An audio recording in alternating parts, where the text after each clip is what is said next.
नमस्कार दोस्तों, आप सभी का स्वागत है मेरे इस यूट्यूब चैनल AKAGD में।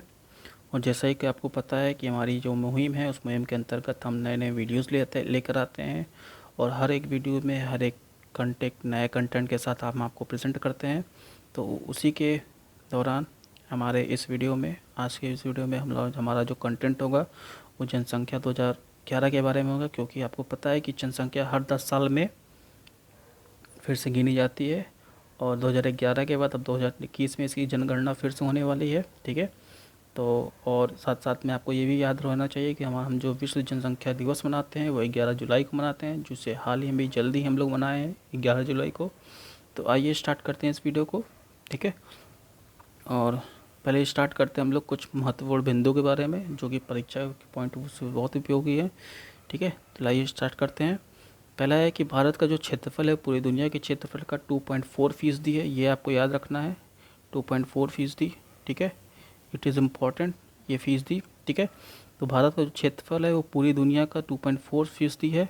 ठीक है, नेक्स्ट है, लेकिन विश्व की कुल आबादी का 17.5% है। ठीक है, विश्व की जितनी जनसंख्या है उसका 17.5% लोग भारत में रहते हैं, जो कि पिछली जनगणना में 16.1% था। मतलब पिछली जनगणना कब हुई थी? ये हुई थी 2001 में। ठीक है, 2001 में भारत में विश्व के 16.8% लोग रहते थे, बट 2011 में विश्व के 17.5% लोग रहते हैं। ठीक है, ये बोलना चाह रहा है। नेक्स्ट है, भारत की जो मौजूदा आबादी है, जनसंख्या है, वो 1 अरब 21 करोड़ है। ठीक है, 2001 से 2011 में भारत की जनसंख्या 17.6% की दर से 18 करोड़ बढ़ी है। ठीक है, मतलब 2001 से और 2011 में, मतलब दशकीय वृद्धि दर। ठीक है, जो दशकीय वृद्धि दर हुई है वो 17.6%, मतलब कि 18 करोड़ लोग की हुई है। ये वर्ष 1991 से 2000 की वृद्धि दर 21.5% से करीब 4% कम है। मतलब कि 2001 से 2011 में जो दशकीय वृद्धि दर था वो 17.6 था, बट 1991 से 2001 में जो दशकीय वृद्धि दर था वो 21.5 था। मतलब इन दोनों के बीच का जो अंतर है वो 4% है, वो बताना चाह रहा है। ठीक है, भारत और चीन की आबादी का अंतर 10 साल में घटकर 23 करोड़ 80 लाख से 13 करोड़ 10 लाख हो गया है। ठीक है, तो भारत और चीन, चीन में जितने लोग, जितनी जनसंख्या है, भारत में जितनी जनसंख्या है, ठीक है, वह 10 साल में घट के 23 करोड़ 80 लाख से 13 करोड़ 10 लाख हो गया है, ये बताना चाह रहा है। ठीक है, आइए नेक्स्ट आते हैं। जनसंख्या के आधार पर उत्तर प्रदेश भारत का सबसे बड़ा राज्य है। ठीक है, जहाँ देश की कुल जनसंख्या के 16% लोग रहते हैं। मतलब इंडिया में जो भारत की जनसंख्या है, ठीक है, इंडिया की जनसंख्या उसमें 16% लोग वो उत्तर प्रदेश में रहते हैं। ये आपको याद करने वाली चीज़ है। ठीक है, जितने भी परसेंटेज के क्वेश्चन बन रहे हैं, क्योंकि आजकल जो आ रहे हैं सब रिलेटेड क्वेश्चन आते हैं, वो डिस्टिंग्विश करके आ रहे हैं, रिलेशन को बता के आ रहे हैं। ठीक है, डायरेक्ट क्वेश्चन नहीं पूछ रहे हैं कि किस शहर में कितनी जनसंख्या थी, या किस शहर की जनसंख्या सबसे ज़्यादा थी, किस शहर की जनसंख्या सबसे कम थी। ठीक है, तो अब जो क्वेश्चन आते हैं वो रिलेट करके आ रहे हैं, तो रिलेट करते में आपको प्रतिशत याद रखना पड़ेगा। सभी राज्यों की आबादी बढ़ी है, सिर्फ नागालैंड ने ऋणात्मक विकास दर प्राप्त किया है। ठीक है, ये याद करने लायक है कि नागालैंड में जो वृद्धि दर हुई है वो ऋणात्मक हुई है, मतलब घटे हैं लोग वहाँ पे। 1911 के दशक के बाद ये पहला मौका है जब पिछले दशक के मुकाबले में 2011 की जनसंख्या में सबसे कम लोग जुड़े हैं। ठीक है, 1911 के दशक के बाद से ये पहला मौका है जब पिछले दशक में के मुकाबले में 2011 की जनसंख्या में सबसे कम लोग जुड़े हैं। ठीक है, ये पहली बार हुआ है 1911 के बाद। कुल आबादी में बच्चों का प्रतिशत गिरा है, यानी देश में उर्वरता कम हुई है। ठीक है, देश का कुल लिंगानुपात 1971 से अब तक के सबसे ऊंचे स्तर 940 पे पहुंच गया है। ठीक है, तो 1971 के बाद, ठीक है, अब तक के सबसे ऊंचे स्तर पे कुल लिंगानुपात पहुंच गया है। ठीक है, जो कि एक गंभीर विषय का कारण है मेरे हिसाब से। ये साल 2001 से 7 पॉइंट का इजाफा हुआ है। ठीक है, बच्चों का लिंगानुपात घटा है।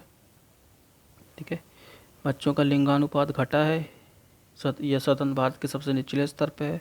पंजाब और हरियाणा में पिछले दशक में लिंगानुपात बढ़ा है, क्योंकि यहाँ पे हमेशा ज़्यादातर देखा जाता है कि हरियाणा में खासकर लिंगानुपात घटता रहता है, इस बार बढ़ा है।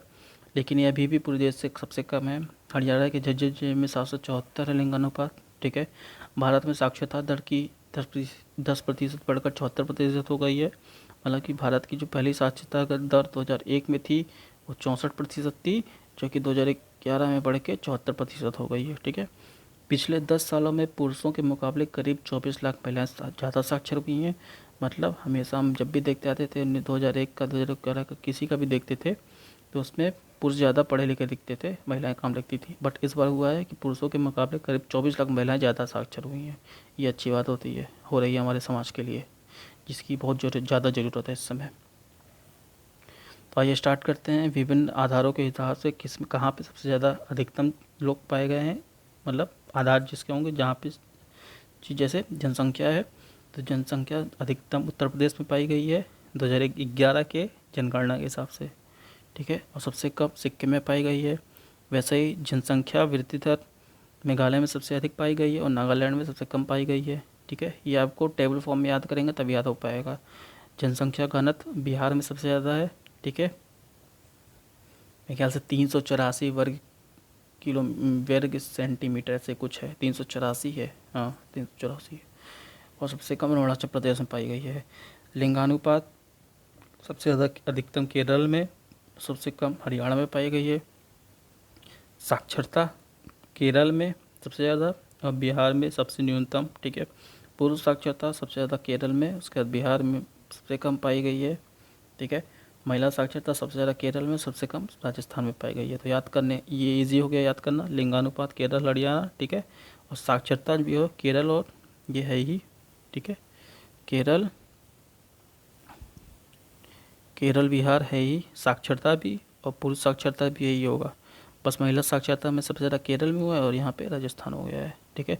लिंगानुपात बताते थे कि सबसे कम हरियाणा में होता है, अभी भी हरियाणा में कम है, बट पिछले 10 की वृद्धि दर से पिछले जनगणना से हिसाब से इस बार बढ़ी है, मतलब 774 पहुँची है और अच्छी बात हुई है, लेकिन हमेशा कम ही रहती है। तो केरल में सबसे ज़्यादा लोग पढ़े लिखे पाए जाते हैं, सबसे ज़्यादा लोग पाए जाते हैं। ठीक है।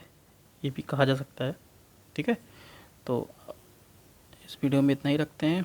अगर आपको वीडियो अच्छा लगा है, क्योंकि जनसंख्या पे क्वेश्चन बनते हैं, आप कोई भी एग्ज़ाम दे लीजिए, यूपीपीसी से उठा लीजिए, रेलवे के एनटीपीसी, एसएससी की भी कोई एग्ज़ाम उठा लीजिए, जनसंख्या से 1 या 2 क्वेश्चन आते हैं। बट क्वेश्चन का आने का तरीका अब अलग हो गया। अब क्वेश्चन जो आते हैं वो रिलेटेड फॉर्म में आ रहे हैं। ठीक है। रिलेशन दोनों के बीच की रिलेशन, मतलब पिछले 10 की वृद्धि दर और इस 10 की वृद्धि दर। ठीक है।